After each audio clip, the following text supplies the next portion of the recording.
I'm Diana Christensen. I teach physical education here at Sunnyside Environmental, and we're all into biking and riding and getting to school in alternative methods. A lot of kids bus. We have ride and walk and bike to school Fridays. I'd say our youngest definitely are our kindergartners. We have several parents who ride to school, having the kids on the trailers on the bike, and then we have a few first and second graders that will be ridden in escort with their parents. We get really creative around here about how to get more than one kid at a time on your bike, because when you have two kids and neither of them is riding their own bike yet, you've got to figure out a way to haul everybody around. We carry 3 kids. Cedar, our son's 5, and Kyla is 3, and Solson's 1, so we carry 3, and it works pretty well. Kyla rides after we drop off Cedar, and kids are happy. Originally, when we first got here, there weren't any bike racks beyond the one out there on the playground.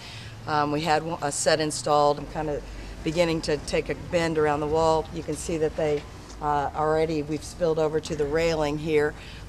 Need definitely more. You can also see that the structure's covered. We have a pretty active volunteer group and a lot of parents who help, so they came out and installed the covers. Everybody brings their own locks, you know, and we certainly talk about the need to respect others' property and how if it were your bike out here, you wouldn't want to come out here and find the lights on or somebody had taken something, and that we just are going to be respectful of others' property and recognizing that that's somebody's transportation. Our goal here is to actually bring the neighborhood in and have the neighborhood be a teacher to the kids, as well as the kids being a teacher to the neighborhood. And we love what we see here at Sunnyside. We love the relationships that we're having with the community, and having people be able to bike to school is really an important part of that. And we also teach a bike curriculum as part of the school. 5th grade every year gets a 10-hour instruction of Oregon traffic safety law around the use of their bicycle,